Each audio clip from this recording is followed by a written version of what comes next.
Hi again, everybody. This video is sponsored by contribution from Anonymous, and here's his story. Hi, Ali. I've been putting off writing this letter for a long time. I am motivated to write this today because my parents have not contacted me for almost 2 weeks, which is unusual, and I feel really great about that. Really, I would like to not spend time with my parents for at least 2 months. I have made attempts at cutting off contact before, but something always comes up, some holiday or birthday where I am expected to join the family for dinner. So I go, and then afterwards, I feel as I am back to square one. I am a 23-year-old guy and have been working full time and living with roommates away from my parents for almost 3 years now. Until very recently, I have been visiting my parents on a regular basis. My parents have this thing going where they are mostly friendly with me. I tell my I tell myself I forgive them, that the relationship is okay now. We can hang out. Today, however, I feel as if I'm having some increased clarity about the situation and want to bang this letter out before I can delude myself again. I think it has to do with something you talked about in your videos, where you start remembering things you forgot once you go no contact. I started watching your videos in the summer of 2014 after watching KJ's video, Narcissism, Psychology of Demons, on the Scariest Movie Ever YouTube channel. I started to think that my parents may be narcissists. 2 years later, I am struggling to accept that my parents are really narcissistic and destructive. On Easter Sunday of this year, I found out my parents are swingers and into S&M, and that my father has a cuckold fetish. I knew they were very much into pornography, but I wasn't aware of them being involved in this swinger S&M lifestyle. I found out about all this because my mother was browsing a website for adults in the fetish community on her laptop in front of my father and myself while I was visiting my parents on Easter Sunday, as if it was no big deal. My father also asked me to help him with his computer and left his search history for anyone to see. I later confronted my mother about that incident and such other incidents over the phone. She apologized, and to be fair, I haven't seen any of that gross inappropriate behavior from my parents since then. I still feel uncomfortable around them. I remember an incident that took place when I was around 18 years old. My mother came home drunk from the bar one night, and I was sitting on the couch in the living room. She walked over to me and said, "Kiss me, moi," and proceeded to climb on top of me and attempt to kiss me on the lips. I pushed her away and told her she smelled like booze and cigarettes. She said sorry and went to her bedroom upstairs. There were also multiple incidents shortly before I moved out when I was 20 where my father would watch pornography in the basement with the volume cranked so loud you can hear it from 2 floors up, or even standing outside the front door. Yes, I walked outside to confirm this. On one occasion, he even did this when I had a friend over. I had to excuse myself and ask my father to turn it down. In every instance of this, he claimed he had no idea it was so loud. It has been hard for me to say no to my father's money even after moving out. My dad has a cushy government job and frequently offers to help me financially or buy me things.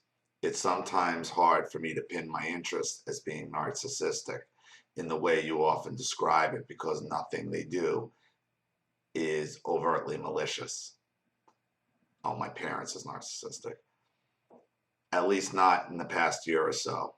For the most part, they acted as if we're friends. Abusive behavior from them was common when I was a kid. The last incident that was really problematic happened about 2 years ago. I remember the incident well because it messed up my head and led to a shitstorm of events at my job at the time. I misplaced my dad's container of vitamin B after taking a few capsules while I was visiting my parents for dinner. The next time I went to visit, he berated me about it, flying into an alcoholic rage. His face went red with anger. He spoke in a threatening tone of voice. He told me never to touch his vitamins again, in a tone that said, "or else." He mocked me, saying that while he knows I only take vitamin D for fun, I use it for chronic sinus problems. Other people, like himself, use it for legitimate medical reasons. When I confronted him about it later, he denied that he had done anything wrong and insisted that his words and tone were perfectly reasonable.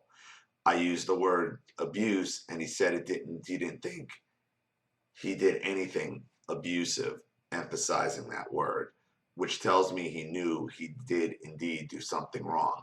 He just didn't want to use that word. The incident affected me at my job. It was my first job in a 4-star restaurant, and I wanted to work towards becoming a Red Seal chef at the time. I had only been at this job a few months. I remember days later opening up to a coworker who turned out to be less than trustworthy. I felt desperate and was open to anyone who would listen. She was an older woman who had recently suffered a brain injury. She was immediately given a lot of authority because of her extensive experience in the industry. Management perceived her as being one of my only friends at work, as I later found out. She was regularly speaking to management on my behalf. I was perceived as being excessively shy or perhaps mentally handicapped and was deemed unfit to speak for myself. When management, the head chef, and sous chef primarily, had an issue with me, they always went to her. I was never asked about this and only found out about it after it had happened several times. This coworker would later openly berate and shame me at work on a regular basis. In the end, I was content not to say anything because she did keep me from losing my job on one occasion. I came into work in the late afternoon, still high on weed from earlier in the day, and did not hide it well. I was depressed and feeling apathetic about my job. Management found out and asked her about it, not me, and she was unaware of me smoking weed, and she said that I was likely experiencing problems with my brain chemistry. She knew I often struggled with insomnia. I could have lost my job and likely would have been blacklisted from the industry, according to her. All right, let me stop you right here, okay? Because this woman who's saying, look, you don't know, I hope you found out what these people actually thought of you at the job. Because it sounds like this woman created an image for you in order to control you. She probably knew you were high. Your bosses didn't. Everybody in the restaurant industry smokes weed. Everybody. It's impossible. It's impossible in the restaurant industry to have a kitchen, a restaurant staff that's not smoking weed. That's reality. That's reality. If they were making this issue, I guarantee you they didn't. She either embellished it, blew it out of proportion, or it never happened and she made it up to control you.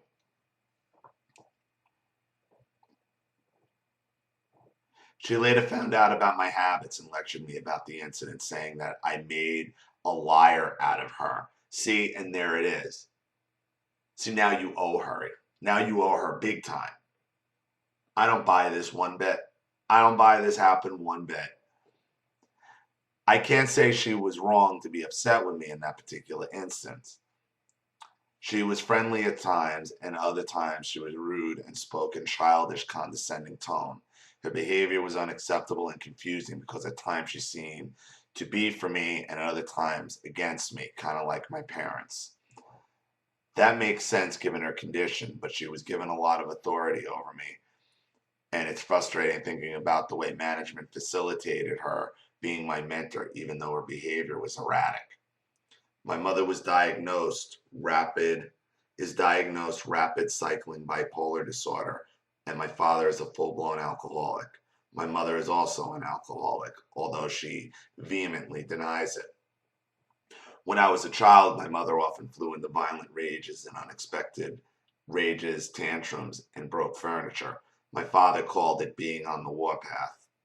I remember her breaking my toys, a miniature windmill I had made as a school project in the first grade. One of my earliest memories, perhaps the earliest memory I have, is my mother screaming in my face that I am the cause of all her problems, that her life was fine until she had me, while I was standing dumbfounded in the kitchen. I must have been 3 years old at the time. I remember multiple incidents of her gaslighting me when I was a kid as well. On many occasions, she would give me permission to go outside and play until a certain time, like 9 o'clock. And then I would then come home at 9 o'clock and she would yell at me and say she told me to be home at 8. This happened more than enough times to be suspicious. During my childhood years, my father was mostly absent, usually getting drunk in the basement alone.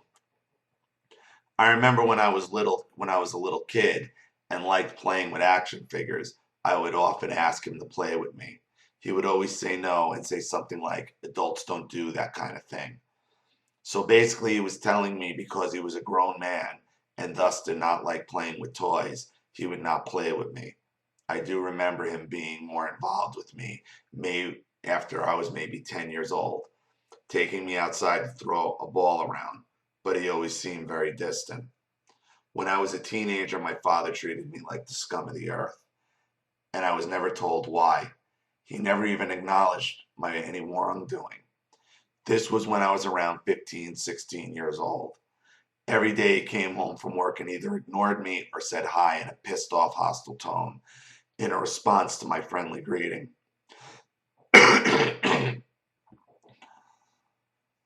Seconds later, I would see him say hello and be friendly with my mother, even hugging her.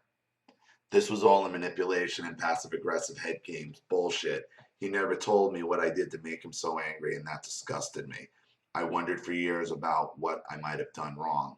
The fact that he never really said anything mean, just hi in the most angry, disgusted, hostile tone of voice imaginable, made it difficult for me to explain to the people I trusted, like my friends, what was going on. It makes me shudder to think of him saying hi in that tone. It was hateful. There is more to this chapter of my life, including my father smoking weed with me when I was around 16 on a regular basis. I am struggling to include all the depressing details of my background in this letter. I have a lot to say about it. I was deluded into thinking my dad cared about me and wanted to be my friend despite his hostile behavior. I should note that he was not the one to introduce me to weed. Smoking with my dad was often depressing and demanding. He only wanted to get drunk and watch junk TV. He rarely looked at me and preferred to stare at the TV. His weed pipes were often dirty, and I would get resin on my lips and face. I remember complaining, and he simply told me that that was part of the depths of degradation of drug abuse, and as if it was a funny thing to say. No, it's not. 91% alcohol and fucking and sea salt cleans it in 3 seconds. Idiot. He often told me I was a bad influence on him. He blamed me for staying up late on work nights. Looking back, it's hard to imagine why I tolerated such a grimy and depressing situation. I guess I was really deluded and had something of a Stockholm syndrome going on. Because of my struggles with depression and insomnia, among other things, I was unable to finish high school and only have an 11th grade education. I have a sister who is mentally and physically handicapped. In the past, she has been used by my parents to guilt trip me when I tell my parents I want to skip a few family dinners. What about your sister? This guilt tripping makes it hard for me to miss even one dinner when I know it would benefit me to stay away. At this point, I guilt trip myself. In the past, I have told myself that I would find a way to have a relationship with her outside of family gatherings, but this plan never materialized. To be honest, I often have a hard time engaging with her. Although she is now 31 years old, she has the mind of a child. She often talks at length about far out events that never happened as if they were real. This didn't happen when we were growing up together, and I guess I never got used to that behavior.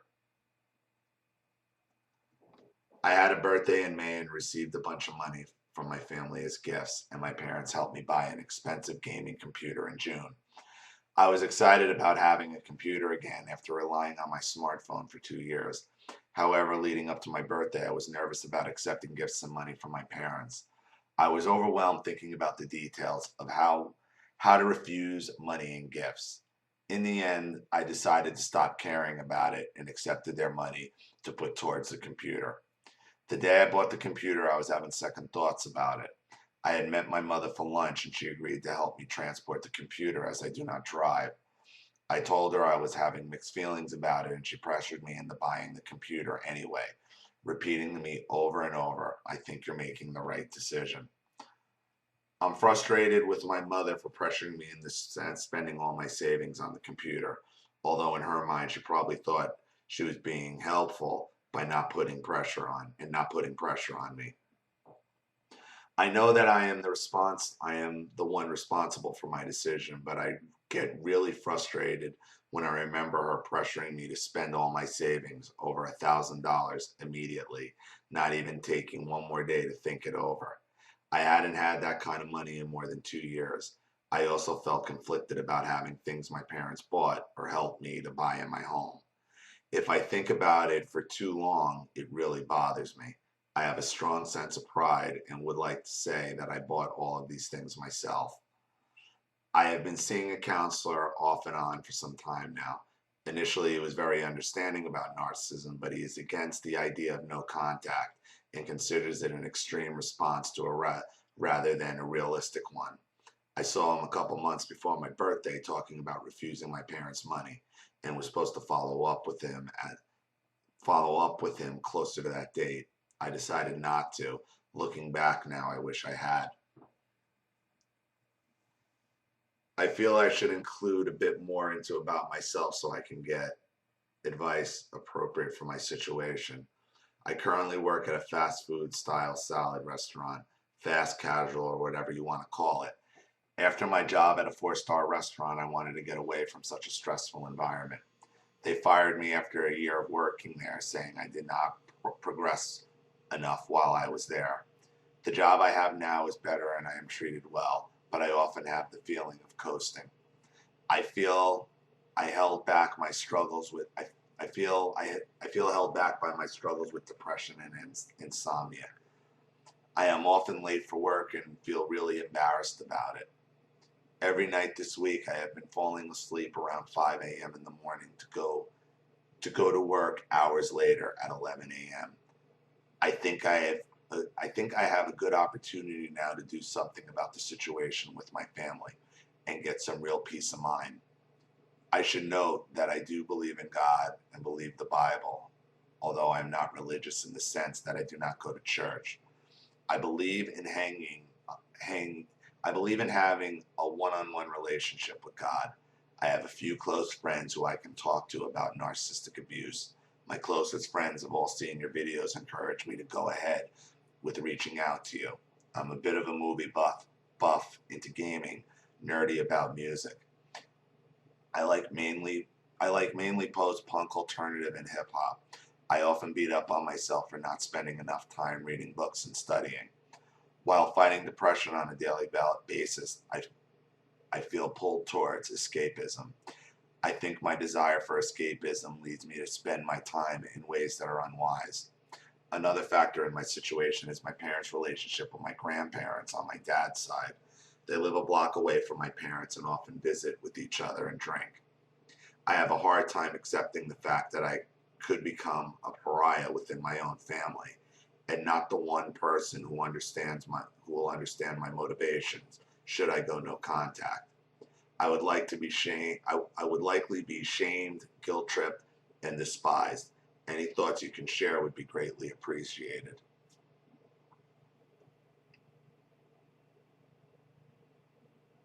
I've read this letter a few times over now, and what I find hard to deal with is why I keep going to visit and hang out with my parents. There's usually weed and booze involved, as both my parents and I all smoke pot, although I rarely drink. My parents are good cooks, and I always eat well when I go to their place. They are usually friendly and make decent conversation. I can't ignore my instincts anymore. I feel I can't get away from my parents for even 2 months without a major backlash, then something must be wrong. That is manipulative from my point of view. Since writing this letter, I have visited my family for dinner to celebrate my aunt's birthday. It was very stressful. The typical family gathering is me, my parents and grandparents, dad's side, my aunts, dad's sister, and my sister. My sister is very mellow, however, it seems like on most occasions everyone else, particularly my aunt and father, is very tense. The simple act of passing the gravy turns into a nerve-wracking situation in which it seems like either my aunt or father is going to snap at any moment. My grandmother asks me at every gathering if I have a girlfriend. I have been single for a long time. When I tell her I don't, she says, "Don't you like girls?" And has even gone so far at times to inform me that not everyone likes girls. My entire family remains silent during these incidents. I am not overly concerned with my use of marijuana at the moment. However, I realize it's counterproductive for me to be getting a buzz on with my parents, considering what the situation is like. I dabbled in hard drugs as a younger person and had been clean from all hard drugs, aside from alcohol here and there, for almost 2 years. I have a sense of making progress in my life and hoping that addressing this situation with my family will further that progress. Thanks, Anonymous. Yeah, your parents won't grow the fuck up. Your parents are basically drinking buddies that get jealous when you move away, that you spend too much time with your girlfriend or your wife. That's what they are. That's exactly who they are. Your dad is Jeff Spicoli grown up. Now you may have a government job, but neither one of them want to see you succeed. And just because they're nice now, what they're doing to you now is worth. If they would have stayed yelling at you, you'd have been better off. And what your father did with you, with the aggressive, passive aggressive comments, that's something Enormous did to me for about 4 years in my teen years, where every time he saw me, it was, I just walking through the room, just the sight of me, that plays in your head, and that's done deliberately and purposefully. He wasn't annoyed to see you. He's playing a game with you. And the fact that you didn't finish high school, you have an 11th grade education, you had $1,000 for the first time in 2 years, and your mother pressures you to spend it on a fucking gaming computer?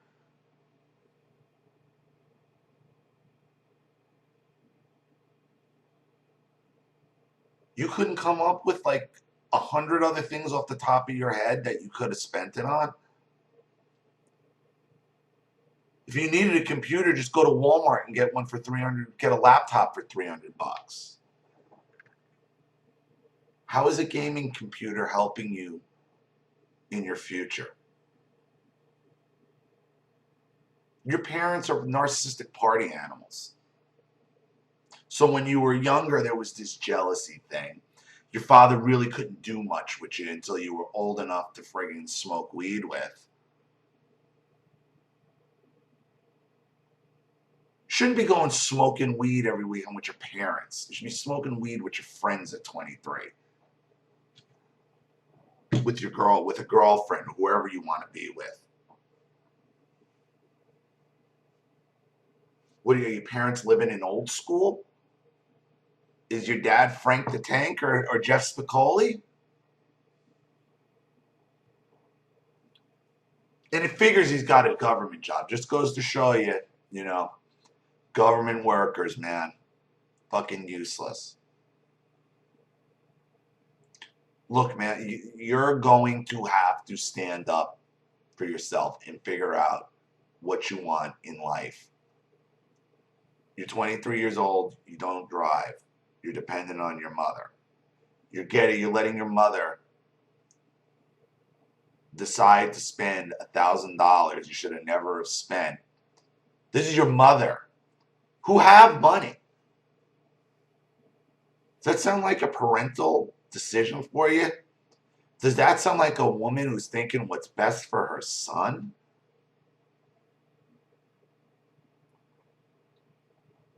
Should have called like, why are you trying to get me to spend this money when I haven't had it? What kind of mother are you?